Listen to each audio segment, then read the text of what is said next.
सदाशिवसमारम्भां शङ्कराचार्यमध्यमाम् अस्मदाचार्यपर्यन्तां वन्दे गुरुपरम्परां श्रुतिस्मृतिपुराणानाम् आलयं करुणालयं नमामि भगवत्पादं शङ्करं लोकशङ्करं शङ्करं शङ्कराचार्यं केशवं बादरायणं सूत्रभाष्यकृतौ वन्दे भगवन्तौ पुनः पुनः ईश्वरो गुरुरात्मेति मूर्तिभेदविभागिने व्योमवद्व्याप्तदेहाय दक्षिणामूर्तये नमः।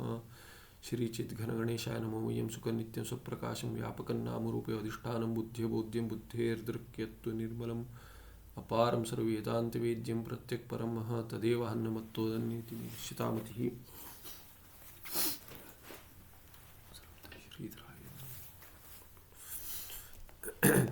ठीक है, आगे क्या हो गया ये?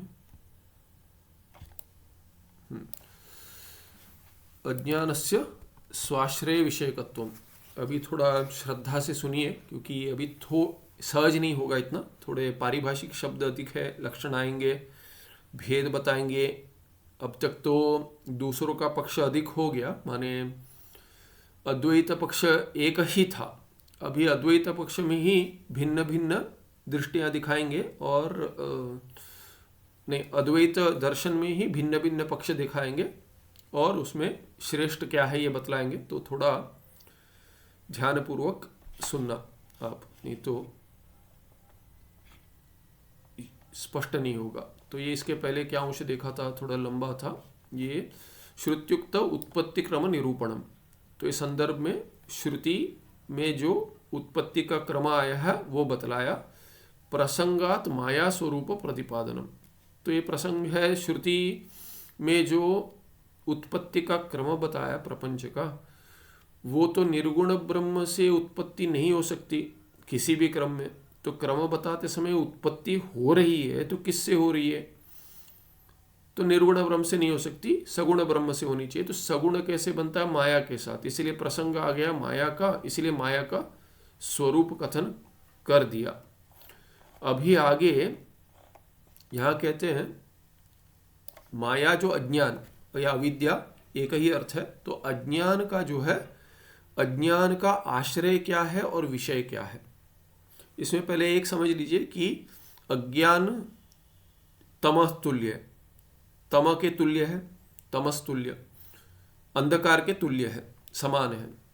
और ज्ञान जो है प्रकाश के समान है, ज्ञान प्रकाश स्वरूप कह दिए। तो यदि ज्ञान का कोई विषय बनता है, ज्ञान का विषय बनता है, तो उसका अर्थ क्या होगा?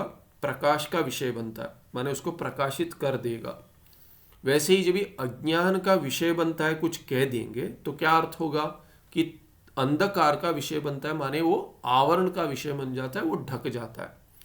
तो अज्ञान का विषय बनता है, ये स्पष्ट नहीं होता, इसीलिए अज्ञान का विषय बन जाता है, माने अज्ञान से आवृत हो जाता है, वो पता नहीं चलता, ढक जाता है। अंधे जैसे अंधेरे में विषय नहीं दिखते, अंधेरे का विषय बन गया ऐसे कहेंगे, वैसे ही अज्ञान का विषय हो गया तो समझ नहीं आता, वो आवृत हो जाता है। ये ध्यान में रखकर आगे पंक्ति खुलेगी। अज्ञान से स्वाश्रय विषयकत्व। तो अब ये अज्ञान जो विषय बनाता है किसी को, घट का अज्ञान घट को विषय बनाता है, माने घट को ढक देता है। ब्रह्म का अज्ञान ब्रह्म को ढक देता है। तो ये कहाँ रहता है? प्रश्न होगा, कहाँ रहता है? तो कहाँ रहता है माने उसका आश्रय कौन बनता है? तो ये प्रश्न होगा। अज्ञानस्य स्व आश्रय विषयकत्वम। तो क्या कहते हैं? आश्रय भी स्व, अज्ञान का क्या है? स्व ब्रह्म, स्व से ब्रह्म, ब्रह्म ही आश्रय बनता है, ब्रह्म ही विषय बनता है, ये दिखाएंगे। जीवेश्वर विभाग शून्य शुद्ध ब्रह्म आश्रिता माया शुद्धम ब्रह्म एव आवृणोति। तो ये अज्ञान हो या माया हो, अविद्या हो, तीनों पर्यायवाची शब्द है। तो कहते हैं जीव ईश्वर विभाग शून्य। वस्तुतः शुद्ध ब्रह्म जो है उसमें न जीव भेद है न ईश्वर भेद है, कोई विभाग नहीं है।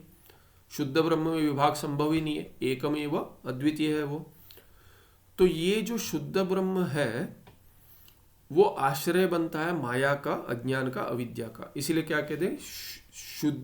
शुद्ध ब्रह्म में जो आश्रिता है माया, माया कहाँ पर है? शुद्ध ब्रह्म में, इसलिए शुद्ध ब्रह्म आश्रय बन गया। और वो शुद्ध ब्रह्म कैसा है? क्यों शुद्ध कह दिया? क्योंकि जीव ईश्वर विभाग शून्य है, उसमें कोई जीव ईश्वर इत्यादि विभाग नहीं है। जगत हो कुछ, अब जो भी विभाग द्वैत प्रतीत होता है वो शुद्ध ब्रह्म में है ही नहीं, और वही आश्रय बनता है। इसलिए माया कहाँ आश्रित है? आश्रिता स्त्रीलिंग में, माया शुद्ध ब्रह्म आश्रिता, शुद्ध ब्रह्म में आश्रिता। सप्तमी में कहते शुद्ध ब्रह्मणी आश्रिता माया, सप्तमी तत्पुरुष करेंगे। तो ये शुद्ध ब्रह्म जो है वही विषय भी बनता है, तो आश्रय भी वही बन रहा है और विषय भी वही बनता है माया का। माने तमस का विषय बनता है, अज्ञान का विषय बनता है। माने जैसे अंधेरा ढक देता है, वैसे ही माया शुद्ध ब्रह्म में रहकर शुद्ध ब्रह्म को ही आवृत कर देती है। हाँ, ये अर्थ हो गया। उसके लिए उदाहरण क्या दिए? गुहाश्रितम तमः यथा गृहमेव आवृणोति। जैसे घर में अंधेरा है, घर में अंधेरा है तो क्या नहीं दिख रहा है? घर के अंदर जो है वह नहीं दिख रहा है, घर ही नहीं दिख रहा है। जैसे आप कहीं बाहर जाकर आए, आपको तो पता है कि घर में कहाँ पर क्या क्या है, किंतु कितना बड़ा है ये सब पता है। वैसे ही आप कहीं प्रवेश कर रहे हैं, यदि नहीं पता तो और स्पष्ट होगा आपको। जैसे कहीं आप चले गए, कहीं रूम दिया आपको और रूम में अंदर है अंधेरा है, पहले टटोलते हैं कहाँ पर ये है स्विच, कहाँ पर है लाइट का, कहाँ पर है पता नहीं, सो रहे उस रहे कहाँ पर है। तो यदि अंधेरा है तो कुछ नहीं दिखेगा, कितना बड़ा है, क्या रखा हुआ है, कहीं गिर ना जाऊं, ऐसे है, कहीं कुछ लग ना जाए, ऐसे अंदर जाने से पहले कुछ नहीं दिखता है। तो वो अंधेरा कहाँ पर है? थोड़ी बाहर है, अंधेरा तो अंदर ही है रूम में। और किसको ढका हुआ है? रूम को ही ढका हुआ है, रूम के आकाश जो जगह है उसी को ढका हुआ है।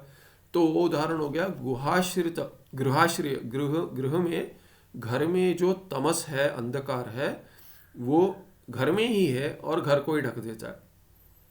गृहमेव यथा गृहमेव आवृणोति तद्वत, तथा वैसे ही क्या है, माया शुद्ध ब्रह्म में ही रहकर शुद्ध ब्रह्म का ही आवरण कर देती है।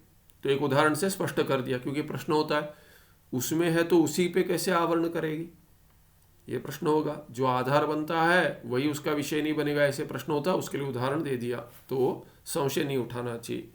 अयमेव स्वाश्रय स्वविषयकत्व पक्षः इति उच्यते। अद्वैत में एक पक्ष है, ये विवरण का पक्ष है। क्या है? स्वाश्रय स्वविषयकत्व पक्ष। स्वाश्रय ब्रह्म, स्वशब्देन शुद्धम ब्रह्म उच्यते, शुद्ध ब्रह्म का ग्रहण करना चाहिए स्व शब्द से। तो शुद्ध ब्रह्म आश्रय और शुद्ध ब्रह्म विषयक, शुद्ध ब्रह्म आश्रय स्वविषयकत्व, शुद्ध ब्रह्म विषयकत्व। तो एक क जो है ये बहुरी दिखलाता है, बहुरी अंत प्रत्यय। तो अपना ही ये पक्ष क्या है? स्वाश्रय स्वविषयकत्व पक्ष है। जिस पक्ष में स्व ब्रह्म ही आश्रय बनता है और स्व ब्रह्म ही विषय बनता है, उसको स्वाश्रय स्वविषयक कहेंगे। और वो पक्ष, तो इसमें क्या रहेगा? उस पक्ष में स्वाश्रय स्वविषयकत्व रहेगा, उसका भाव। जैसे मनुष्य में मनुष्यत्व रहता है, उस पक्ष में क्या रहेगा? स्वाश्रय स्वविषयकत्व रहेगा। इसलिए उस पक्ष को स्वाश्रय स्वविषयकत्व पक्ष कहते हैं।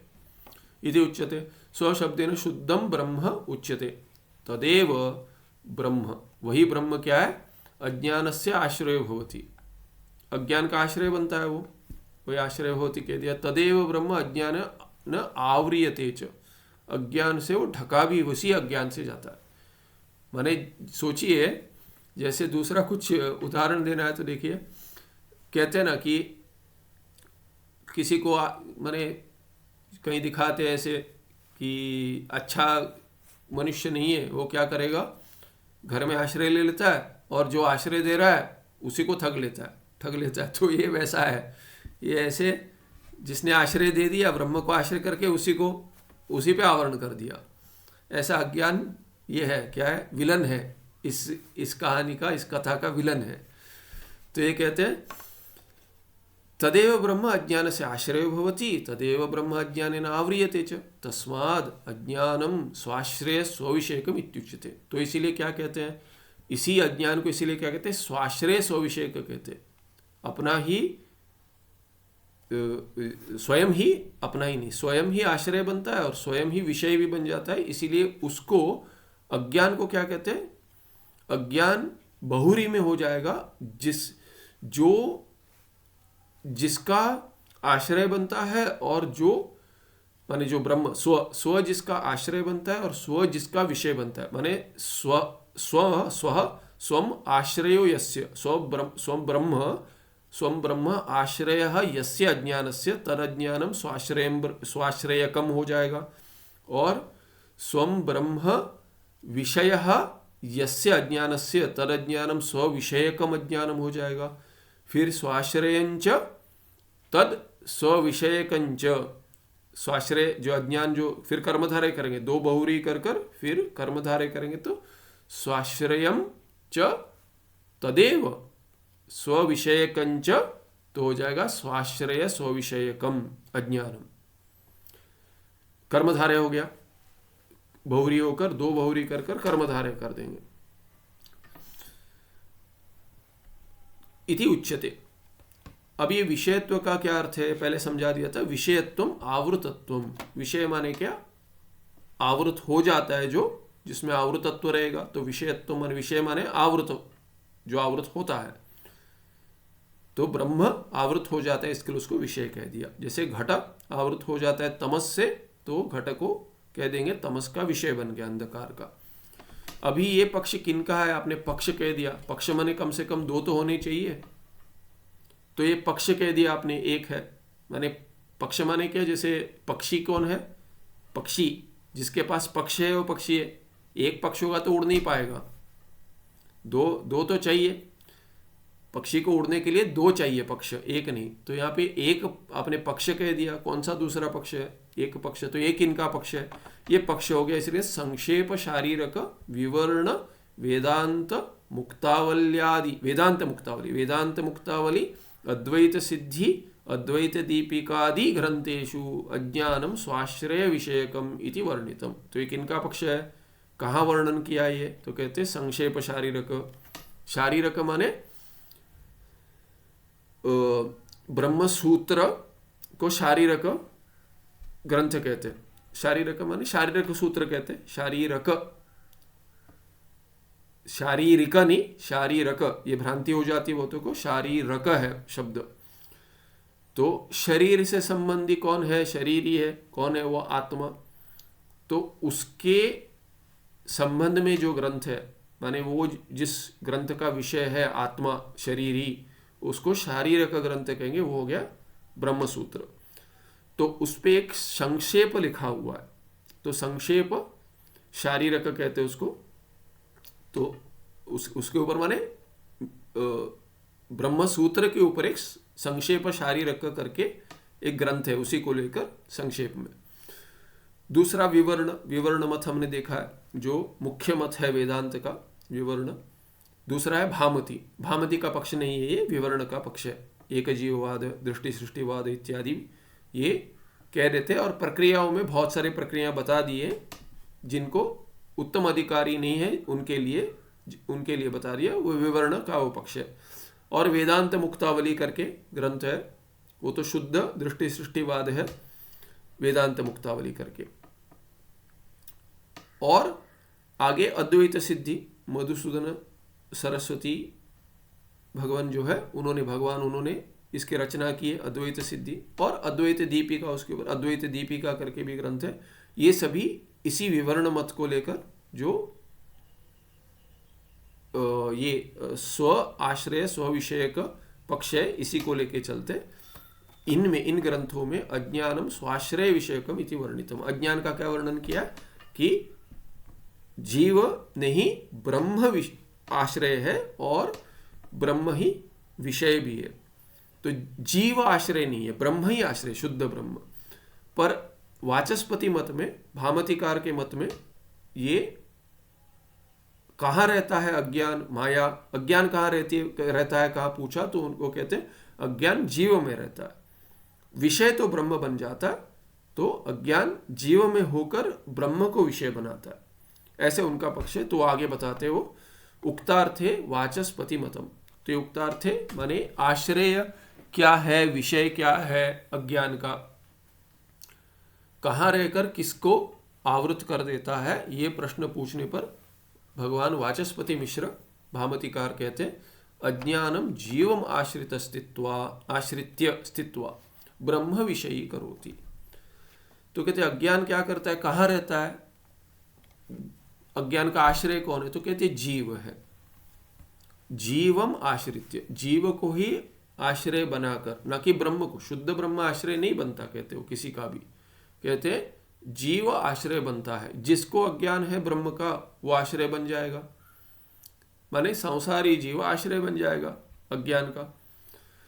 तो भिन्न भिन्न अज्ञान हो गए। पहले पक्ष में क्या हो गया, पहले पक्ष में अज्ञान एक ही है क्योंकि शुद्ध ब्रह्म एक ही है, तो अज्ञान एक ही है, माया एक है, उसी को माया कहेंगे और उसी को अविद्या कहेंगे। तो अंतःकरण को लेकर भिन्न भिन्न कार्य करेगा वो, उपाधि को लेकर। माया किसको कहेंगे, अज्ञान को ही माया कहेंगे जब भी वो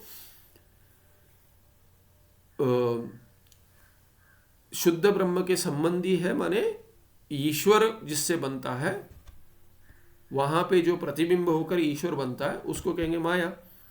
माने जो भ्रांत नहीं है कि मैं संसारी हूं, ऐसी जिसको भ्रांति नहीं है, और जो जगत का कारण बनता है, सृष्टि स्थिति लय कारण, और जो कर्म फल देता है, ऐसे जो उत्पन्न होता है उसमें प्रतिबिंबित होकर, पर उसको भ्रांति नहीं है कि मैं संसारी हूं, ऐसी भ्रांति नहीं है उसको। तो शुद्ध ब्रह्म अपना स्वरूप है, पता है, तो उस अज्ञान को माया कह देंगे। और उसी अज्ञान को जब ही वो भ्रांति बना देता है ब्रह्म में कि मैं संसारी हूं, अंतःकरण के साथ जुड़ा हूं, ये मेरा अंतःकरण इत्यादि, तो भिन्न भिन्न जीवों के रूप में प्रतीत होता है। ये एक ही अज्ञान माया भी हो जाता है, और अविद्या अज्ञान एक एक व्यष्टि का भी हो जाता है, समष्टि का भी जैसे है वैसे व्यष्टि का भी हो जाता है। इससे नाना जीव सिद्ध हो जाते हैं एक ही अज्ञान को लेकर, क्योंकि अंतःकरण भिन्न भिन्न अंतःकरण उपाधि बनकर, विशेषण बनकर जीव बना देते हैं। तो अभी वाचस्पति मिश्र क्या कहते हैं, अज्ञानम जीवम आश्रित्य स्थित्वा, रहकर जीव को आश्रय बनाकर अज्ञान वहीं रहता है, रहकर क्या करता है, ब्रह्म विषयी करोति, ब्रह्म को विषय बना देता है, माने ब्रह्म को आवृत कर देता है, ब्रह्म पर आवरण डाल देता है। तो ये भेद है, आश्रय में भेद है, विषय में भेद नहीं है। विषय ब्रह्म ही है अज्ञान का, दोनों पक्षों में। पहले पक्ष में, विवर्ण पक्ष में क्या है कि कहाँ रहता है, शुद्ध ब्रह्म में रहता है, क्योंकि दूसरा है ही नहीं। दूसरा तो जब भी आवरण डालकर विक्षेप करेगा तभी दूसरा बनेगा, दूसरा है ही नहीं। तो इसलिए शुद्ध ब्रह्म में आश्रय लेता है अज्ञान, ऐसे कह दिया था विवर्ण पक्ष में। भामतिकार क्या कहते हैं कि शुद्ध ब्रह्म किसी का आश्रय नहीं बन सकता, और वो तर्क लगाकर कहते हैं कि जीव ही आश्रय बनता है। ब्रह्म तो विषय है ठीक है, पर जीव अज्ञान का आश्रय बनता है, विषय अज्ञान का ब्रह्म ही होगा। अहम अज्ञः, उसके लिए क्या हेतु देते हैं, अहम अज्ञः ब्रह्म न जानामि इति अनुभवे अहम इति शब्दार्थः जीवः अज्ञः इति अज्ञानाश्रयत्वेन प्रतीयते। यहाँ पे बकार और भकार आगे पीछे हो गया, अनुभव भव, ये बकार नहीं वकार है वस्तुतः, ये नहीं आगे पीछे नहीं हुआ है, ये वकार हो गया, अनुभव, ये बकार हो गया, वकार आगे पीछे नहीं हुआ, मैं आगे ब बोल दिया इसलिए हो गया, तो वह है ठीक है। वभय और अभेद, जैसे हमारे डॉक्टर है चक्रवर्ती लिखा है उन्होंने, तो चक्रवर्ती वर्ती, ये यहाँ पे बंगाल में, असम में, वहाँ पे क्या है कि व ब में भेद नहीं है। संस्कृत में कहते हैं वभय और अभेद, व विश्व बोलिए, विश्व बोलिए एक ही है, तो वभय और अभेद करके कहते हैं। जैसे रलय और अभेद कहते हैं, रेफ और ल में, लकार में भेद नहीं है, कहीं कहीं रेफ को र की जगह ल बोल देते। जैसे पहले नाम प्रवीण रहता, बच्चे क्या कहते हैं, प्लवीन कह देंगे, र बोलने नहीं आता है तो प्लवीन करके बोलेंगे। तो रलय और अभेद संस्कृत में है ऐसा, रलय और कहीं कहीं। जैसे अभी धातु है क्लिप्त, कृप्त क्लिप्त, तो कृ और क्ली दोनों एक ही है। र ल उसमें जो अंश है रेफ और लकार का अंश है वो एक ही है, रलय और अभेदा, वभय और अभेदा। तो अनुभवे करके कह दिया, अनुभव, इसमें अनुभव, तो ब जहां लिखा है वहां पे भी वही होगा, अनुभवे। अनुभवे अहम इति शब्दार्थ जीव। तो ये तो जैसे अभी जीव कहीं, जैसे एक बहुत सारे ग्रंथ मिलते हैं, एक जीवानंद करके थे, जीवानंद कह रहे थे, जीवानंद, स्वामी जीवानंद करके कह रहे थे, जीवानंद करके नाम था, ब बोल देते वहाँ पे। तो उन्होंने बहुत सारा पब्लिश किया है, बहुत सारे कहते हैं कि वो अपने नाम से बहुत बना दिया, जिन दूसरों के नाम से भी ग्रंथ था अपने नाम से चिपका के उन्होंने ये कर दिया। बहुत प्रसिद्धि है उनकी, बहुत सारे ग्रंथ मिलते हैं, आप आर्काइव पे ढूंढेंगे तो। जैसे एक ग्रंथ आया था वेदांत मुक्तावली, तो एक स्वामी जी बोल रहे थे इसको ये करना है, इसकी टीका है, एक वेदांत मुक्तावली की टीका है। तो बता रहे थे कि इसका शोधन कर कर, मैन्युस्क्रिप्ट है उसके साथ जरा देखकर इसको टीका बनाकर पुस्तक के रूप में इसको पब्लिश करना है। तो जब भी देख रहे थे तो एक पब्लिश था, तो वस्तुतः ये वेदांत मुक्तावली पे जो टीका है वो लिखी है, एक उनके शिष्य थे, दीक्षित करके थे, उनकी अन्ना दीक्षित ऐसे कुछ नाम स्मरण आ रहा है, अन्ना दीक्षित ऐसे उनकी टीका थी। तो एक दूसरी टीका थी, जो मैंने बोला दूसरी टीका है, वो तो एक स्वामी जीवानंद जी लिखे हैं, तो वो टीका तो पब्लिश हो गई है। तो बहुत सारा तो वही लग रहा है अब तक जो देख रहा हूँ, वो तो इसमें जो ये है मैन्युस्क्रिप्ट है और उसमें एक ही लग रहा है टीका, तो कहीं चेक करना है। तो उन्होंने कहा कि स्वामी जीवानंद ने एक कभी कुछ भी नहीं किया है, सभी दूसरे का लेकर अपने नाम से छापा है, ये उन्हीं की टीका है, अन्ना दीक्षित की टीका है। तो ऐसे वो बता रहे थे, तो उससे स्मरण आ गई है जीव करके, कि बकार आया वो जीवानंद लिखते थे। तो यहाँ क्या कह दिया, अहम अज्ञा। तो ये भगवान वाचस्पति मिश्रा ऐसा क्यों कहते हैं कि अज्ञान का आश्रय ब्रह्म नहीं होगा पर जीव होगा, उसके लिए क्या प्रमाण देते हैं, वो कहते हैं अहम अज्ञ, प्रत्यक्ष प्रमाण है, कहते हैं अहम अज्ञ ब्रह्म न जानामि। तो अहम अज्ञ कह दिया, क्या नहीं जानते हो, क्यों, मैं अज्ञ क्यों हूं, क्योंकि मैं ब्रह्म को नहीं जानता, ऐसा बोलते हैं। मैं अपने आप को नहीं जानता, कोई नहीं कहता, क्या कहता, हुए मैं, ये प्रश्न नहीं आता। क्या आता है, शास्त्र में भी कहते हैं, अरे ब्रह्म ज्ञान का है, आत्मज्ञान के, ब्रह्म ज्ञान नहीं है, कहते हैं मैं किसको नहीं है, मुझे नहीं है। तो कहते हैं मैं ब्रह्म नहीं जानता, इसीलिए मैं अज्ञ हूं। जो मैं अज्ञ को, तो अज्ञान कहाँ होगा, मुझ में होगा, ना कि ब्रह्म में होगा। और अज्ञान मुझ में है, किस विषय का है, तो ब्रह्म विषय का है, ब्रह्म नहीं जानता हूं। इसीलिए क्या है कि अज्ञान का कर्म विषय जो है वो ब्रह्म है।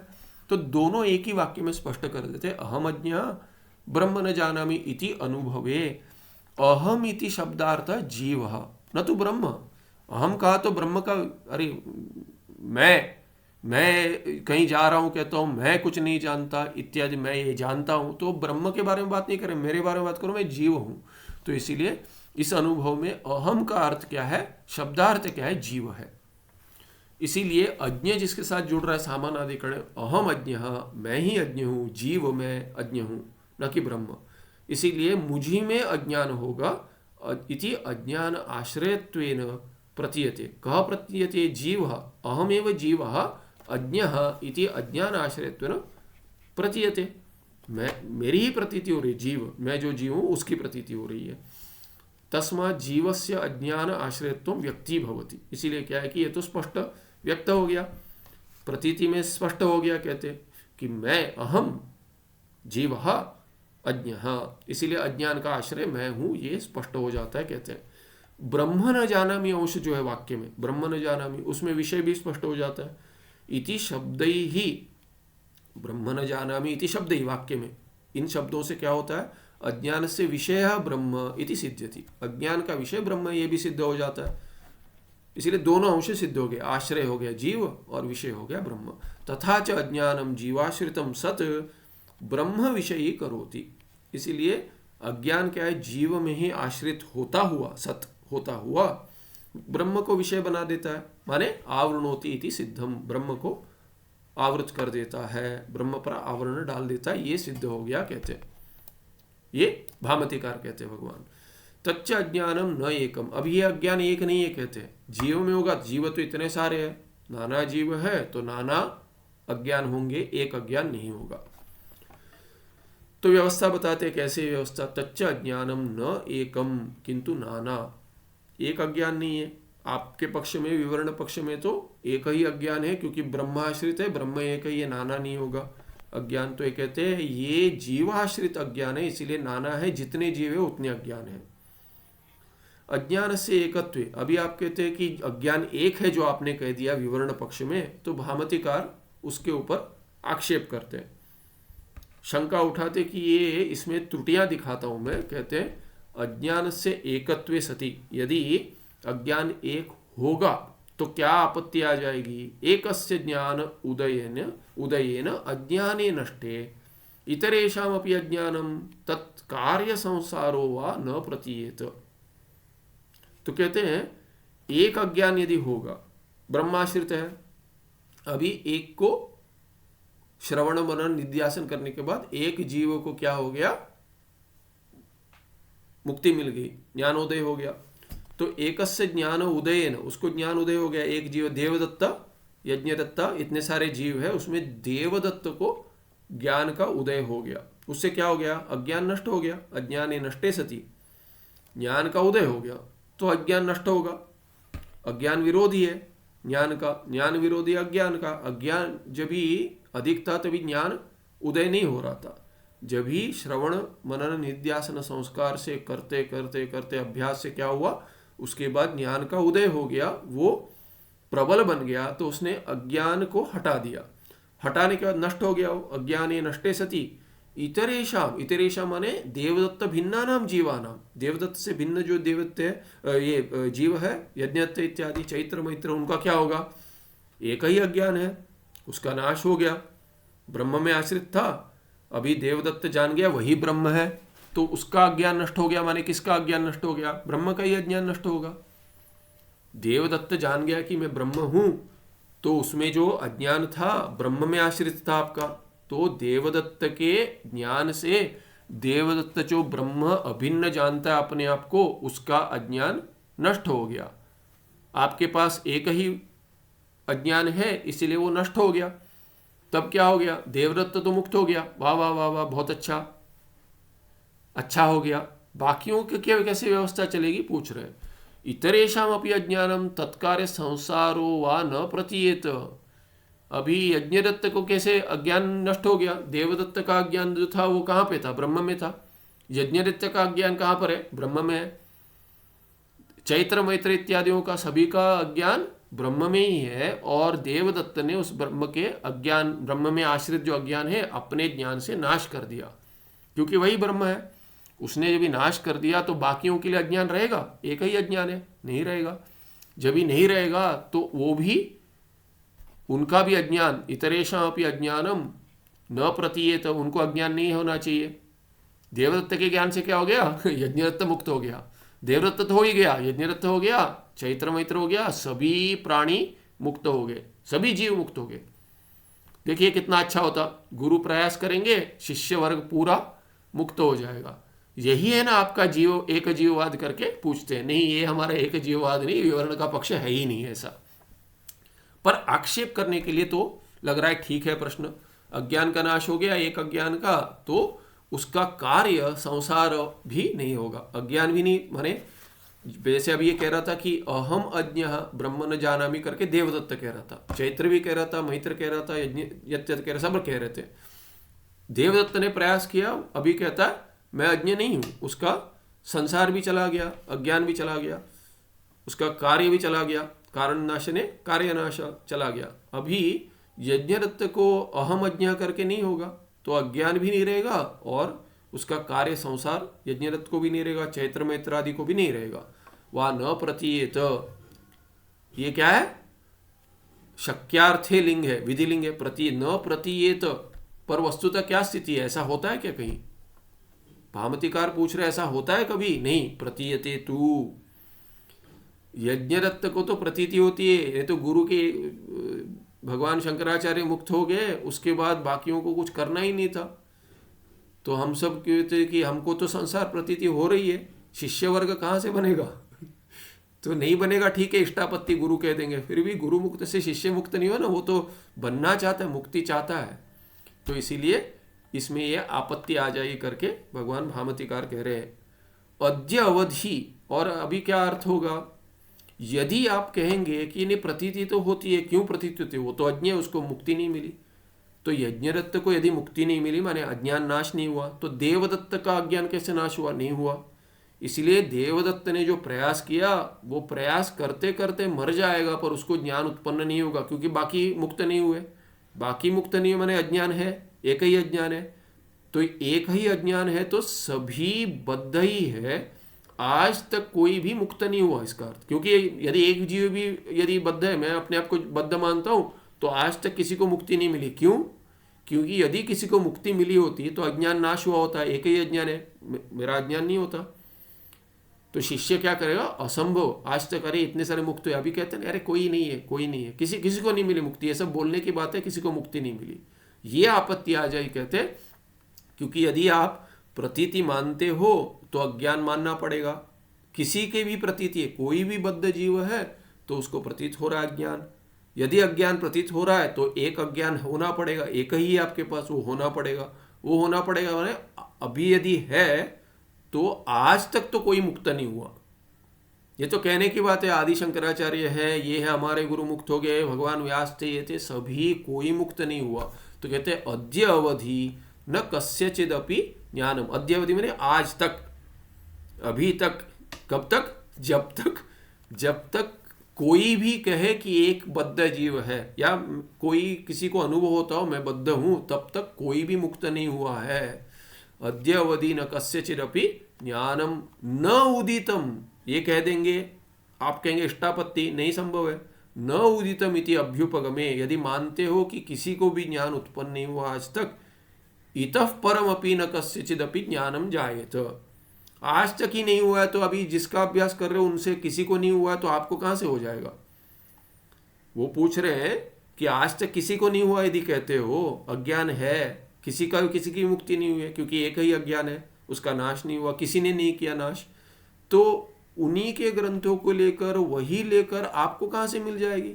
आप तो मानते हो अभी कलयुग में जितना है, अभी सब क्या है कि कोई कह रहा था कि ये पहले सब ये सब कर देते थे, अच्छा ये सब बात करते थे, अच्छा उनके पास अभी ये फेसबुक, इंस्टाग्राम इत्यादि, व्हाट्सएप नहीं था ना, हमारे पास तो ये हमको बांध कर रखा हुआ है। तो इसीलिए आज की तारीख में नहीं होगा, माने पहले नहीं हुआ तो अभी कहाँ से हो जाएगा मुक्त? कि इतने अज्ञान के कार्य भी इतने सारे, माने पहले धर्मार्थ काम मोक्ष कहते थे, तो कामना के ही विषय कितने थे, जितने कल्पित थे, या ऐसे अवकाश होता तो ये अनुभव करते करके कोई कहता, तो अभी अवकाश के लिए इतना सारा है, कहीं भी जाके कुछ अनुभव लेना है कहीं भी जाके ले सकते हैं, यहाँ नहीं होता है, कहीं और देश में जाकर ऐसा अनुभव कर लेंगे।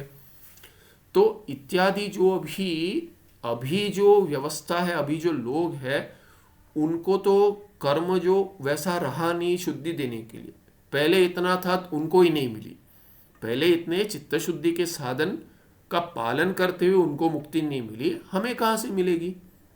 ये प्रश्न आएगा। तो इसीलिए कहते अद्य अवधि न कस्यचिदपि ज्ञानम न उदितम इति अभ्युपगमे सति, यदि ऐसा मानते हो कि आज तक किसी का ज्ञान उत्पन्न नहीं हुआ, इसीलिए अज्ञान तो है, तब क्या होगा? पर इतः परम अपि, इसके बाद भी न कस्यचिद अपि ज्ञानम जायेत, किसी का भी ज्ञान उत्पन्न नहीं होगा।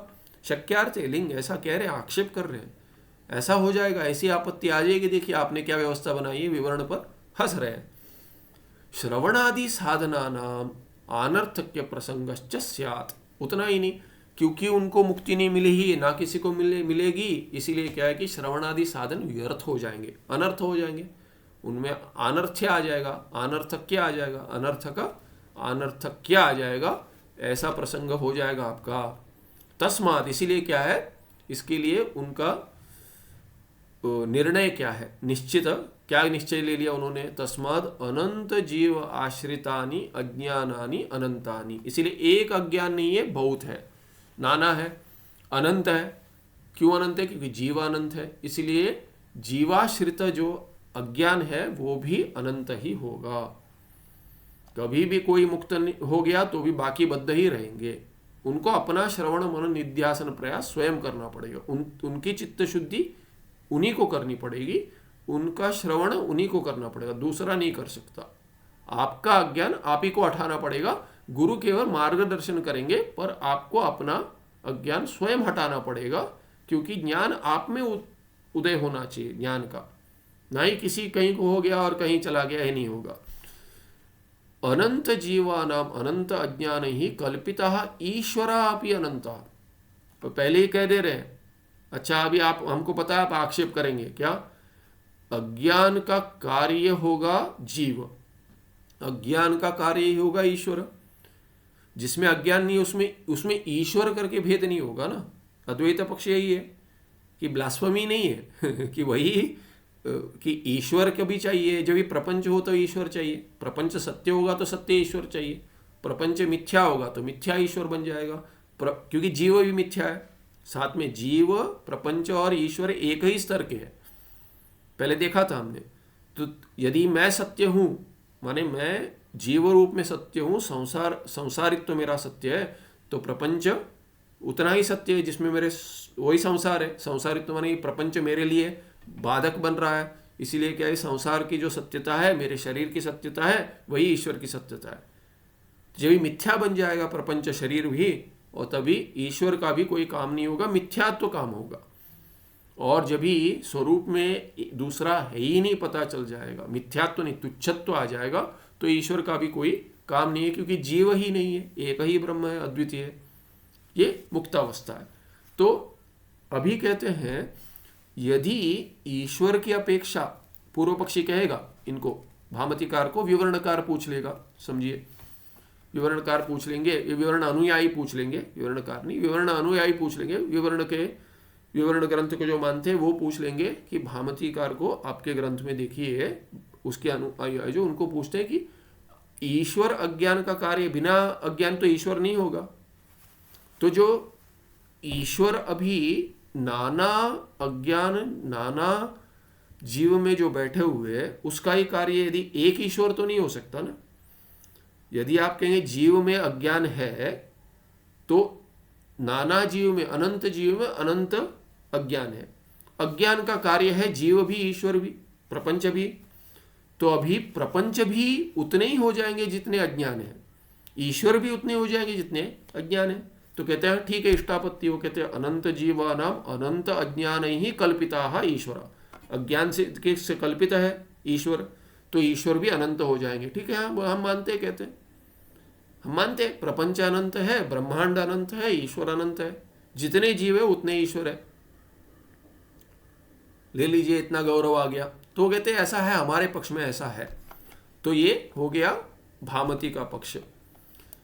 तो ये ईश्वर हो गए नाना, जीव नाना हो गए, अज्ञान नाना हो गए, ईश्वर नाना हो गए। अच्छा, ब्रह्मांड की क्या स्थिति है, प्रपंच की? तो तथा ब्रह्मांडानि अपि अनंतानि, ब्रह्मांड भी अनंत है, जितने जीव उतने अनंत है, ब्रह्मांड है।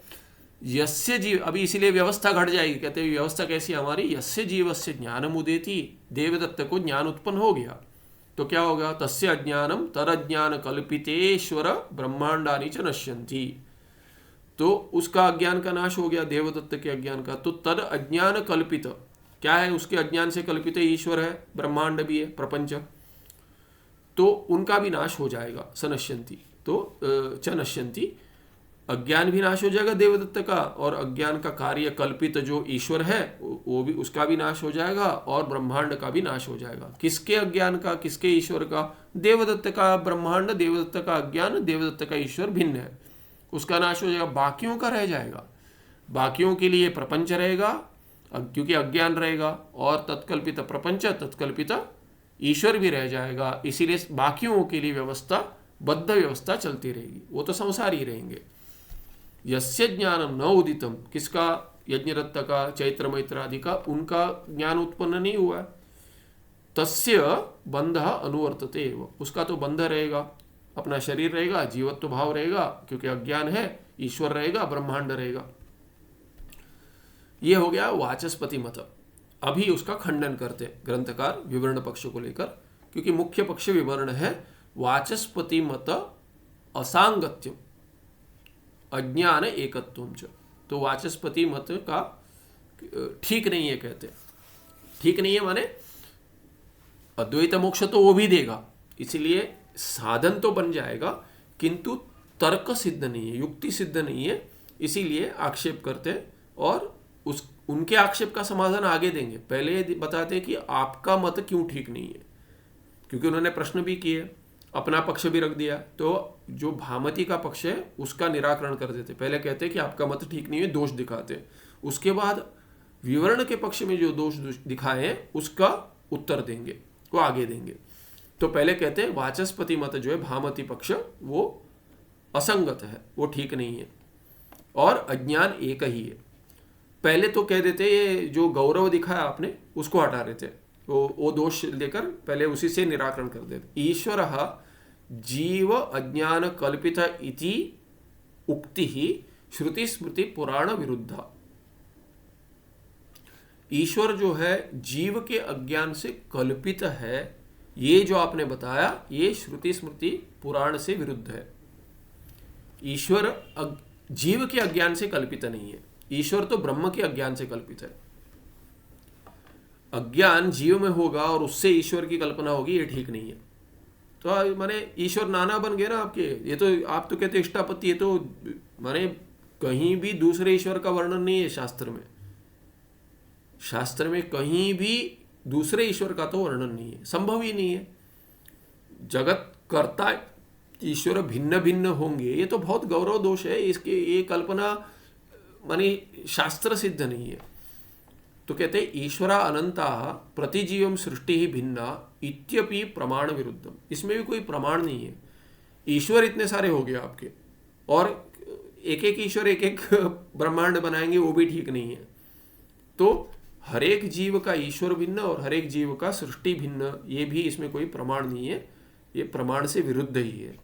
तस्मात् अज्ञानस्य नानात्वम् आश्रित्य ईश्वरस्य सृष्टेः च एकत्व अभ्युपगमे अपि न संगच्छते।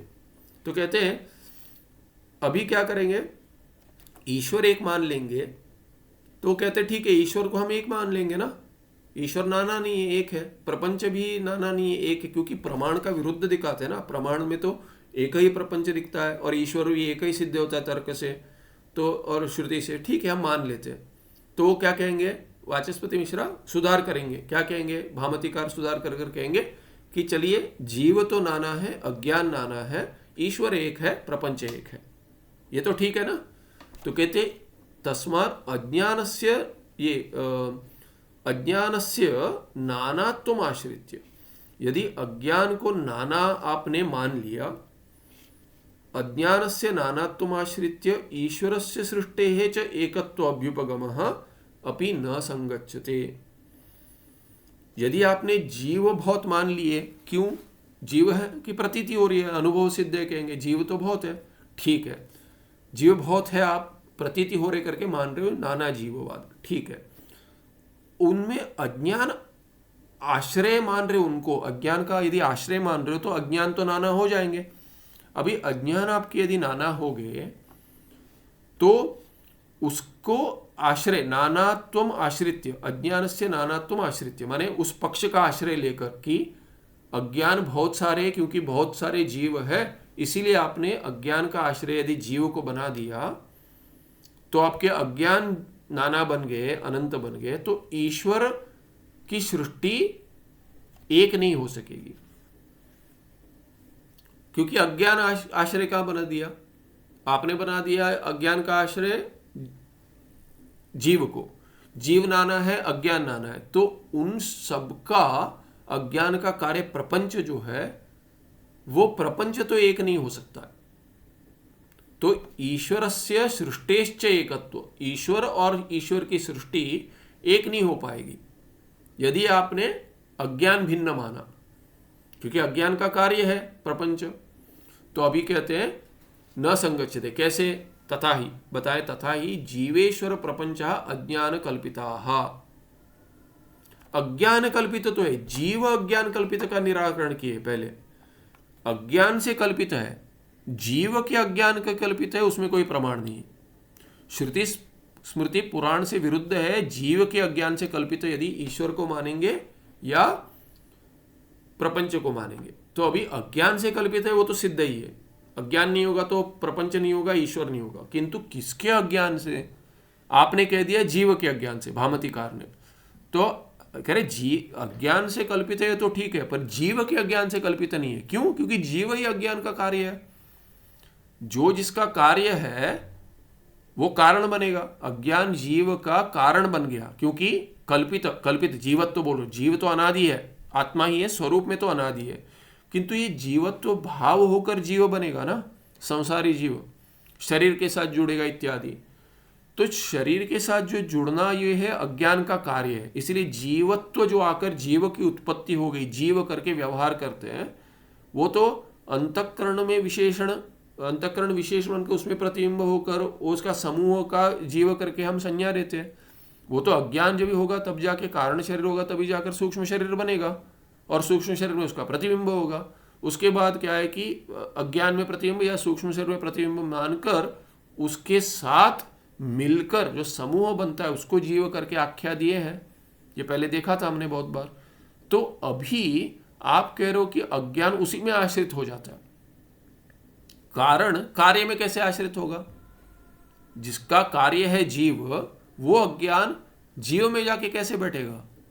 वो तो जीव से पहले है, ये तो कारण ही नहीं बनेगा, जीव उत्पन्न ही नहीं होगा। तो इसमें आपका दोष दिखलाते हैं कि ये तथा ही जीवेश्वर प्रपंच अज्ञान कल्पिता। जीव ईश्वर प्रपंच ये सब अज्ञान से ही कल्पित है। जीव के अज्ञान से बोल रहे हैं आप, पर जीव के अज्ञान से नहीं हो सकते, उसमें कोई प्रमाण नहीं, वो तो विरुद्ध है। पर अज्ञान से कल्पित है उस अंश में तो ठीक है, हम भी मानते हैं। अज्ञान से नानात्व, यदि अज्ञान ही नाना हो जाएगा तो एक अज्ञान कल्पित, एक एक अज्ञान से कल्पित एक सभी मिलकर एक नहीं होगा। जैसे आप कल्पना करते, मैं कल्पना करता हूं, सभी कल्पना करते हैं स्वप्न में, आपका और मेरा स्वप्न एक नहीं है ना। तो ऐसे कह रहे हैं कि सभी की निद्रा भिन्न भिन्न है, सब अपने अपने घर में अपने अपने कोष्ठ में सोएंगे, स्वप्न देखेंगे पर एक ही स्वप्न देंगे। संभव है क्या? नहीं संभव है। वैसे ही आप कह रहे हो कि अज्ञान तो सबका भिन्न होने दो, जीव में आश्रित होगा, अज्ञान सबके भी, अज्ञान माने यहाँ पे निद्रा तुल्य, अज्ञान निद्रा तुल्य है। भगवान गौड़पादाचार्य मांडुक्य कारिकाकार कहते हैं कि ये निद्रा दोष है, निद्रा दोष, ये निद्रा दोष है। निद्रा दोष के कारण ही आवरण हो गया कि मैं जागृत जीव हूं करके नहीं पता, और वो सोकर स्वप्न का प्रपंच देखता है, उसको जागृत का प्रपंच कुछ लेना देना ही नहीं है। क्यों? निद्रा दोष है। वैसे अज्ञान निद्रा दोष तुल्य है। अज्ञान तुल्य इसीलिए क्या है कि मैं स्वरूप में जागृत नहीं होता हूं, अपने स्वरूप में जागृत नहीं होता हूं। इसीलिए क्या है कि मैं स्वप्न देखता हूं। कैसे स्वप्न देखता हूं कि ये तीनों अवस्थाएं में जा रहा हूं, यही स्वप्न है। अज्ञान ही निद्रा दोष है, और वस्तुतः सुषुप्ति, स्वप्न और जागृत अवस्था ये तीनों क्या है? ये भ्रांति है, ये विक्षेप है। क्यों विक्षेप है? अपने स्वरूप को नहीं जानता हूं, ये निद्रा दोष है। अज्ञान निद्रा दोष है, निद्रा तुल्य दोष है। तो यहां कहते हैं तथा ही जीवेश्वर प्रपंचा अज्ञान कल्पिता, जब भी है ऐसी स्थिति है, और अज्ञान आपके पक्ष में भामति पक्ष में नाना बन गए। अज्ञान से नानात्वे सती एकैक अज्ञान कल्पित जीव वद ईश्वर प्रपंचानाम अपि आनंत्यम प्रसज्येत एव।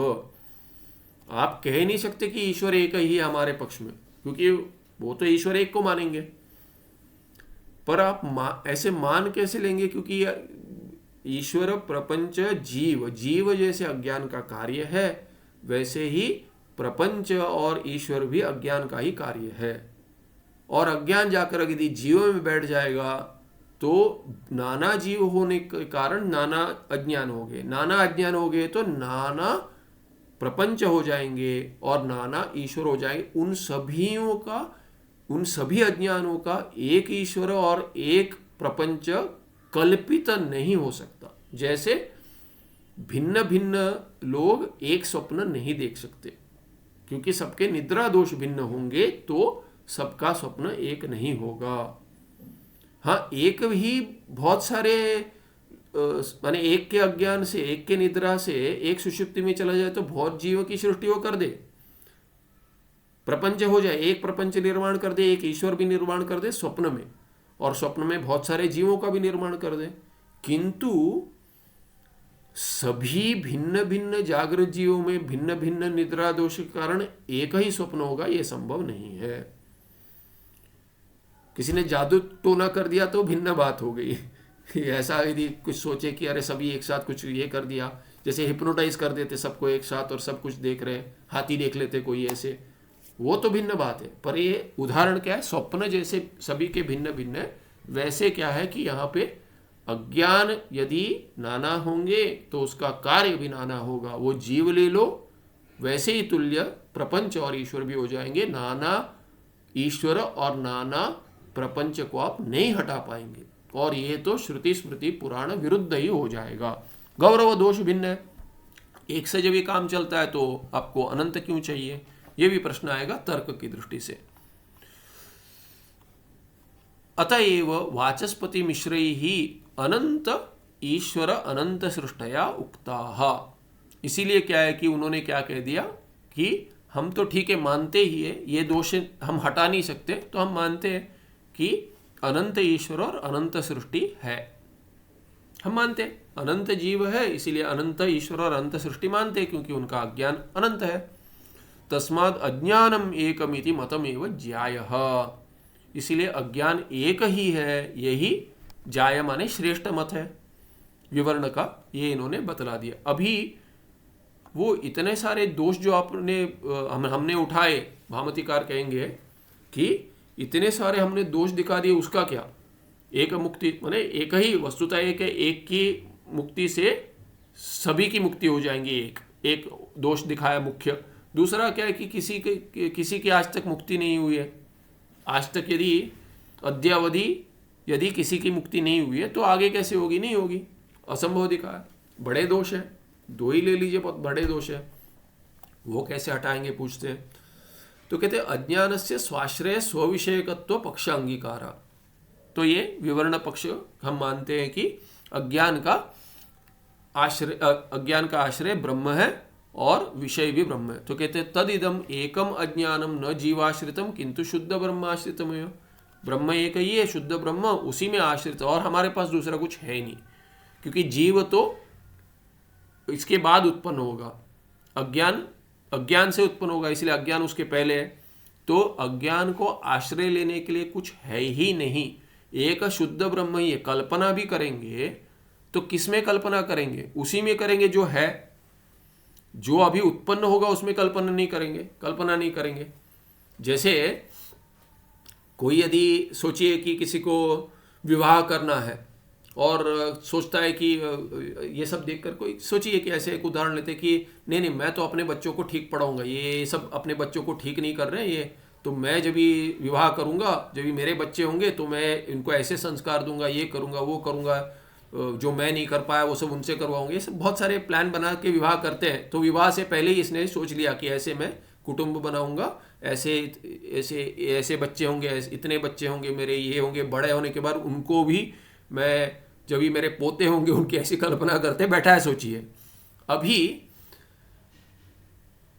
ये जो उत्पन्न नहीं हुआ है बेटा, उससे ये करवाऊंगा वो करवाऊंगा, ये जो सोच रहा है, ये कल्पना करेंगे तो भी कहाँ करेंगे। अभी जो उत्पन्न हुआ है उसमें नहीं कर सकते ना, जो भी कल्पना हो रही है मुझ में हो रही है। अभी ये सोच रहा है कि जो भी मेरा बेटा भी उत्पन्न जब ये होगा तभी उस बेटे को भी मैं ऐसे कहूँगा कि मैंने तुम्हारे साथ जैसे कि वैसे ही तुम करो, इसीलिए वो भी वही करेगा जो मैं चाहता हूँ। ये जो सोच रहा है ये नहीं संभव है, क्योंकि वो जो कल्पना करेगा वो बेटा करेगा ना। बेटा तो तभी कल्पना करेगा जब उत्पन्न होगा, बेटे की कल्पना तो ये नहीं कर सकता। तो इसीलिए वो कल्पना का जो आश्रय है वो कौन बनेगा, अनुत्पन्न बेटा तो नहीं बनेगा, मैं ही बनूंगा जो सोच रहा हूँ कि आगे जाकर ऐसे ऐसे ऐसे ऐसे करना होगा, कुछ होगा। सभी व्यवस्था तभी घटेगी जब भी कुछ इससे पहले है। तो यहाँ पे कल्पना जब भी कर रहे हैं, आपको कल्पना भी कहाँ करनी पड़ेगी? कल्पना वहीं करनी पड़ेगी जो आश्रय तभी ले सके, जो माने ये उदाहरण ठीक नहीं घटा। जैसे एक ये उदाहरण में सोच रही है कि मैं ये ऐसे रहूंगा, अभी उसके लिए यही कहानी को थोड़ा और ये करते कि इतने बच्चों के रहेंगे कहाँ पे, मेरा घर तो अभी छोटा है। तो सोचिए कहेंगे ये सब हम कहाँ जाके रहेंगे, उस घर में। तो बोलते हैं अभी तब तक मैं कुटुंब नहीं बढ़ाऊँ, विवाह नहीं करूँगा, कुटुंब नहीं बढ़ाऊँ। ये तो माने अनुभव सिद्ध है, बहुत अपना विवाह आगे ही ढकेल देते। क्यों? क्योंकि छोटे घर में कहाँ संसार करेंगे, तो थोड़ा बड़ा घर ले लूँगा, उसके बाद में विवाह करूँगा। ये ऐसे सोचकर आगे विचार कर कर कहते हैं आगे जाकर विवाह करेंगे। अभी सोचिए कि ये विचार कर रहा है कि मैं ऐसे बड़े घर में रहूँगा और फिर अपना कुटुंब बढ़ाऊँगा, तो ये जाकर वहाँ रह नहीं सकता ना। अभी कल्पना करेगा बड़े घर की, तो वहाँ जाके रह नहीं सकता। वो तो ये उत्पन्न जब भी होगा, घर जब भी होगा तभी रह सकता है। तो यहाँ पे भी क्या है कि जब भी ये जो उत्पन्न करने वाला है, घर बांधूंगा, वैसे मैं घर बांधूंगा उसमें जाकर रहूंगा, ये सोच रहा है। तो ये ब्रह्म भी जब भी जीव बांधेगा, बनाएगा, अज्ञान के द्वारा अज्ञान जब भी बांधेगा, तब जाकर अज्ञान रहेगा ना उसमें। अज्ञान जब भी अपना कार्य उत्पन्न करेगा, घर बांधेगा, तब जाकर उसमें जाकर रहेगा, अभी तो नहीं रह सकता है। तो इसीलिए क्या कहते हैं कि जब भी जीव उत्पन्न ही नहीं हुआ तो उसमें अज्ञान जाकर रह कैसे जाएगा, क्योंकि अज्ञान ही जीव उत्पन्न करेगा। तो बतला रहे हैं तदिदम एकम अज्ञानम न जीवाश्रितम किंतु शुद्ध ब्रह्माश्रितम एव। शुद्ध ब्रह्म छोड़कर कोई है ही नहीं। अज्ञान भी सोचेगा कहाँ जाकर रहे हूँ, तो उसी घर में रहना पड़ेगा जो है, अभी एक ही घर है उपलब्ध। अज्ञान भी कल्पित है, कल्पना भी वही होगी जो जहाँ है कुछ, वही कल्पना होगी। तो शुद्ध ब्रह्म में ही आश्रय लेगा वो, ना कि जीव में जो उसका कार्य है। जब भी शुद्ध ब्रह्म में जाके आश्रय लेगा तब जाकर जीव उत्पन्न होगा, उसको विषय बनाएगा, तभी तब वो जाकर जीव में रहूंगा कि नहीं, वो तो बात की बात है। तो अभी शुद्ध ब्रह्म में ही आश्रय लेना पड़ेगा। जीव भावश्च अज्ञान कार्य में, जीव भाव जो उत्पन्न होता है ब्रह्म में ही उत्पन्न होता है, दूसरा है ही नहीं हमारे पास। अज्ञान जाकर कहाँ रहेगा, हमारे पास कुछ है नहीं, एक ही एकम एवाद्वितीय ब्रह्म दिया है श्रुति ने, उसी में रहेगा। ठीक है, तो कहते हैं जीव भाव कहाँ उत्पन्न होगा, वो तो जीव में उत्पन्न होगा। अरे जीव में जीव भाव क्यों उत्पन्न होगा? जीव भाव किसमें? जीव में कहेंगे। अरे जीव में जीव भाव होगा क्या? देखिए जीव भाव क्या है, मनुष्य में मनुष्यत्व कहते हैं। अभी विचार कीजिए, मनुष्य में मनुष्यत्व है, अभी मनुष्यत्व एक धर्म है, वो जाकर कहाँ रहेगा? कहाँ रहेगा? मनुष्यत्व किस में रहता है बताइए? मनुष्य में रहता है, मनुष्य में रहेगा ना। अच्छा, मनुष्य में मनुष्यत्व रहेगा, ये मनुष्यत्व जहाँ रहेगा वो मनुष्य बनेगा, बराबर। मनुष्यत्व देखिए क्या कहते हैं उसमें, कई कहते हैं अरे इसमें तो कोई मनुष्यत्व ही नहीं है, कह रहे थे ना, गुस्सा आ गया तो माने वो मनुष्य नहीं है, अर्थ हो गया ना। तो जो मनुष्य नहीं है उसमें जाके मनुष्यत्व रहेगा, तब जाके मनुष्य बनेगा ना। हाँ, तो ये मनुष्य में कैसे मनुष्यत्व रहेगा? मनुष्य में पहले से मनुष्यत्व है, इसलिए वो मनुष्य है। तो ये अमनुष्य में रहेगा, जो मनुष्य नहीं है उसमें मनुष्यत्व रहेगा कि मनुष्य में मनुष्यत्व रहेगा? ये विचारणीय है। ये तार्किक को हम पूछते हैं, वेदांती पूछते हैं तार्किक को, आप जो कह रहे हो कि ये घटत्व रहता है, घट में घटत्ववान घटहा, घटत्व जिसमें वो घट है, तो कहते अघट में घटत्व रहेगा कि घट में घटत्व रहेगा? तो वो कहेगा अरे घट में घटत्व रहेगा ना, जैसे मनुष्य में मनुष्यत्व रहता है, घट में घटत्व रहेगा। अरे घट में घटत्व रहने के लिए पहले घट बन गया, उसके बाद घटत्व रहेगा, तो घट कैसे बना? घट में घटत्व नहीं रहेगा तो घट नहीं बनेगा, और घटत्व जाकर घट में रहने की आवश्यकता नहीं है, क्योंकि पहले से ही घट है। यदि वो पहले से घट है तो घटत्व की आवश्यकता नहीं है, और यदि घटत्व जाकर रहेगा तब जाकर घट बनेगा, तो उसमें घटत्व कैसे रहेगा? घटत्व रहती है वो घट बन गया ना। घटत्व जाकर अघट में नहीं रहेगा, घटत्व अघटत्व में नहीं, घट में नहीं रह सकता, अघट में नहीं तो पट में भी रह जाए। पट में घटत्व रहता है? नहीं रहता, पट अघट है, घट नहीं है तो उसमें उसमें नहीं रहता है, तो घटत्व पट में नहीं रहेगा, माने अघट में नहीं रहेगा, घट में ही रहेगा। अच्छा ठीक है, तो घट में रहेगा तो घट में घटत्व होने से ही घट बनता है ना वो। हाँ, तो घट बनने के बाद घटत्व जाके क्यों रहेगा घट में? यदि घट है तो घटत्व जाकर नहीं रह सकता उसमें, और घट नहीं है तो उसमें तो वैसे भी नहीं रहेगा, तो असंभव है दोनों। घटत्व ये सब विचार में कह देते घटत्व है, ये है, सिद्ध नहीं हो पाएगा, दूसरा वस्तु है ही नहीं, एक ही वस्तु है ब्रह्म। घटत्व कहाँ रहेगा? ब्रह्म में ही रहेगा। सब अघट अपट अमनुष्य ये अमठ इत्यादि सब क्या है जो नहीं है, वो सब ब्रह्म ही है। ब्रह्म एक ही है जो न घट है न पट है न कुछ है न कुछ है न कुछ है, एक ही ब्रह्म है। इसलिए अद्वैत ब्रह्म एकमेव अद्वितीय ब्रह्म ही है, वही सबका आश्रय है, और वो बन नहीं सकता किसी का आश्रय, इसलिए वो निर्गुण है। निर्गुण में तो कोई गुण नहीं रहेंगे, और जो गुण वाला है उसमें आकर नहीं रह सकता। माने ये ब्रह्म जो है वो सबसे विवृत है, एक ही है, दूसरा है ही नहीं। इसलिए अघट अपट अमठ सब जो जो न न न कह सकते वो सब ब्रह्म ही है, नेति नेति एक ही ब्रह्म है। उसमें ये धर्म रहेंगे करके कहेंगे तब जाकर वो बनेगा जीव। तो इसीलिए कहते हैं जीव भाव जो है, जीवत्व, ये अज्ञान का कार्य है। ये कहाँ रहेगा? तच्च अज्ञानम न कदाचिद अपि स्वतंत्रम तिष्ठति। कहाँ रहेगा? ये थोड़ा अधिक हो गया, आज समय भी हो गया और थोड़ा ओल्डस भी हो गया, इस पर विचार कीजिए, कल फिर देखेंगे, अगले अंश में देखते हैं, अगले पाठ में। सुखम नित्यं स्वप्रकाशम व्यापकं नाम रूपे अधिष्ठानं बुद्धि बोध्यं बुद्धेर्दृक्यत्तु निर्मल पारम सर्व वेदांत वेद्यं प्रत्यक परम तदेव हन्नमत्तोन्यरिति मे निश्चिता मतिः। नमस्ते, प्रश्न है? हाँ पूछिए। प्रश्न तो अभी होना चाहिए, अभी नहीं होगा तो कभी होगा। Last portion was very confusing. ये जो है मनुष्यत्व जब बोलते हैं, मनुष्यत्व का मतलब क्या है? मनुष्य का भाव।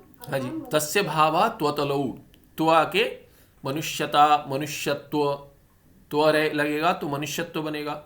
हाँ, सो आई एम अ मनुष्य करके जो मेरे को भाव है, दैट भाव इज ब्रह्म में ही उत्पन्न होता है ना, वही बोलना चाहते हैं। वो अभी देखेंगे किसमें उत्पन्न होता है, देखेंगे। वो ब्रह्म में ही उत्पन्न होता है, पर ये मिथ्यात्व में उत्पन्न होता है। ब्रह्म में ही उत्पन्न हो, क्यों? हमारे पास दूसरा कुछ है नहीं। अज्ञान कहाँ रहेगा? बोलते ब्रह्म में रहेगा। जीवत्व किस में रहेगा? ब्रह्म में रहेगा। घटत्व किस में रहेगा? ब्रह्म में रहेगा। पटत्व किस में रहेगा? ब्रह्म में रहेगा। देखिए पहले देखा है ये घट क्या है। घट क्या है? क्या क्या अब तक आप समझे हैं तो घटक क्या है बताइए। घटक क्या है? क्ले नाम रूप। हाँ, इसमें इस ग्रंथ में क्या बताया? घटक क्या है? घटक कैसे जानते हैं आप?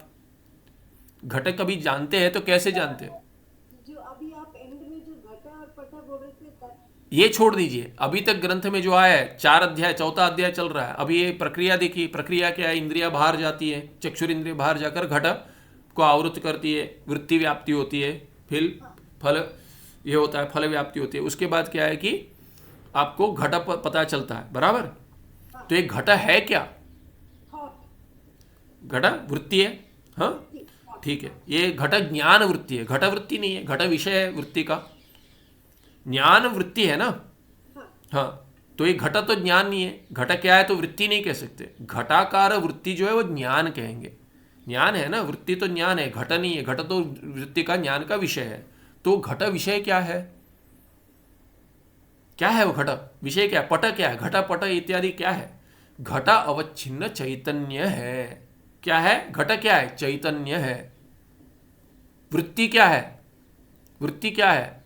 वृत्ति अवच्छिन्न चैतन्य है। घटाकार वृत्ति अवच्छिन्न चैतन्य। जीव कौन है? अंतःकरण अवच्छिन्न चैतन्य है। प्रमाता कौन है? चैतन्य है। प्रमाण क्या है? वृत्ति। प्रमाण क्या है? चैतन्य है। विषय क्या है? चैतन्य है। तो घट क्या है? घटावच्छिन्न चैतन्य है। पट क्या है? पटत्व अवच्छिन्न चैतन्य है। अंतःकरण क्या? अंतःकरण क्या है? वो भी चैतन्य ही है। कैसे चैतन्य है? प्रतीत हो रहा है वैसे चैतन्य है, क्योंकि वो भी पंचमहाभूत का कार्य है। पंचमहाभूत भी वैसे अवच्छिन्न अवच्छिन्न अवच्छिन्न चैतन्य है सब। एक एक दृष्टि से चैतन्य को देखेंगे तो अंतःकरण भी दिखेगा, वृत्ति भी दिखेगी, विषय भी दिखेगा, प्रमेय दिखेगा, प्रमाण दिखेगा, प्रमा दिखेगी, प्रमात्र दिखेगा। सभी दृष्टिकोण है एक ही चैतन्य को देखने का। देख कौन रहा है? चैतन्य ही देख रहा है। हमारे पास दूसरा है नहीं, देखिए एक ही है। If all you have is a hammer, everything looks like a nail. The nail is Brahman, hammer is also Brahman. और कुछ है नहीं हमारे पास। कुछ भी कहेंगे एक ही उत्तर है, सबके लिए एक ही उत्तर है। क्या है? चैतन्य है। घट क्या है? चैतन्य है। प्रपंच क्या है? चैतन्य है। वस्तुता है क्या? नहीं है। सर्वम खलविदम ब्रह्म। क्यों? सर्वम नास्ति ब्रह्मैव अस्ति बाध सामानाधिकरणम। तो एक घट है, तो पर विचार करेंगे तभी क्या है क्या है क्या है। तो अवच्छिन्न से हर बार चैतन्य नहीं कहते, इसीलिए जिससे अवच्छिन्न है उसका नाम दे देते। तो घट जो विषय है, इसमें घटत्व आकर कैसे रहेगा? घट में घटत्व नहीं रहेगा, क्योंकि तार्किक को देगा घट में तो घटत्व रहेगा, घट में ही घटत्व रहेगा और कहीं नहीं रहेगा। तो इसीलिए पूछते हैं कि घट बनने के बाद जाके घटत्व रहता है कि बनने से पहले रहता है, ये प्रश्न है। घट बनने से पहले घटत्व रहता है तो घट नहीं बना तो अघट है ना। वो जिसमें जाकर घटत्व रहेगा वो अघट रहेगा, घट नहीं रहेगा। तो आपने क्यों कहा कि घट में घटत्व रहता है? नहीं नहीं नहीं, तो कहेगा अघट में घटत्व रहता है। अरे अघट में घटत्व रहता है तो घट बन गया ना। यदि अघट में घटत्व रहेगा तो पट में भी जाके रह दे, पट भी अघट है, पट में जाके क्यों नहीं रहता? क्या कारण है कि ये कोई तो आप विशेष अघट है उसमें जाके घटत्व रहता है, पट भी मनुष्य में रह जाए, मनुष्य घट बन जाए, घटत्व रहेगा उसमें। अघट में होगा तो घट बन जाएगा कि नहीं? नहीं नहीं बनेगा, कहेंगे घट में घटत्व रहेगा। तो ये घटत्व घट में यदि रहेगा तो केवल घट में ही रहता है। सभी घटों में घटत्व कहते हैं ना, आप तार्किक कहते हैं। वेदांती पूछता है तार्किक को, सभी घटों में घटत्व रहता है। तो एक घट बनने से पहले यदि रहता है, घट बनने के बाद यदि रहता है तो क्यों आवश्यकता है? घट तो बन गया ना, तो घट में जाके घटत्व क्यों रहेगा? कैसे रहेगा? घट तो बन गया। आपने कहा घट बन गया ना, घट बन गया तो उसमें जाकर घटत्व क्यों रहेगा? बनने के बाद नहीं रहेगा। छे बनने के पहले रहेगा, बताइए। बनने के पहले तो अघट में रहेगा, अघट में रहेगा तो पट भी अघट है, मनुष्य भी अघट है, उनमें क्यों नहीं रहता? आपके पास कोई व्यवस्था है नहीं, ये सिद्ध नहीं कर सकते कि घटत्व जाकर घट में रहेगा या अघट में रहेगा। सिद्ध नहीं कर सकते, घटत्व ऐसे कुछ है ही नहीं। क्या है घटत्व? कहाँ देखा है घटत्व? देखा है कहाँ? तार्किक कहता है हाँ, ये न इंद्रिय न यद द्रव्यम ग्राह्यम तेनेव तद जाति तद अभावश्च ग्राह्य, ऐसा उन्होंने नियम बनाया। जिस इंद्रिय से जिसका भी ग्रहण होता है उसके जाति का, माने ये जाति कहते हैं इसको। घट यदि चक्षुर इंद्रिय से ग्राह्य है तो घटत्व भी चक्षुर इंद्रिय से दिखेगा, और तद अभाव, घट का अभाव भी भूतले घटो नास्ति ये कहेंगे तो वो भी चक्षुर इंद्रिय से ही ग्राह्य है, उनका नियम है। हम पूछते घटत्व कहाँ देखा है? बताइए ना, कहाँ देखा है घटत्व आपने? घट को छोड़कर घटत्व कहाँ देखा आपने? घट में भी कहाँ देखा है? घटत्व दिख रहा है? हमको तो नहीं दिख रहा है घटत्व, घट दिख रहा है। घटत्व दिख रहा नहीं कर सकते, घटत्व ये सब विचार करके बतला देते कि घटत्व है। तो ये विचार से जो करते कल्पित है, इसके लिए कोई प्रमाण नहीं है वस्तुतः, तो इसीलिए नहीं रहेगा। पर यहाँ पे वे क्या विचार कर रहे हैं? यही विचार है कि पहले रहेगा बाद में रहेगा। चलिए उतना तो ठीक है, पहले रहेगा बाद में रहेगा। यदि पहले है तो जीव आश्रय कैसे बनेगा? जीवत्व का, अज्ञान का जीव आश्रय कैसे बनेगा? तो ये संदर्भ में एक विचार आ गया, ये विचारणीय करके बता दिया, क्योंकि सबका खंडन करना चाहिए, विचार में होना चाहिए, नहीं तो अद्वैत सिद्धि नहीं होगी। अद्वैत सिद्धि करने के लिए बाकी सबका खंडन आपको विचार से होना चाहिए कि ये घट में घटत्व है, घट है, ये सब कह रहे थे, सभी वस्तुतः चैतन्य ही है, उसी की प्रतीति होती है। ठीक है। श्री गुरुभ्यो नमः। नमस्ते, धन्यवाद।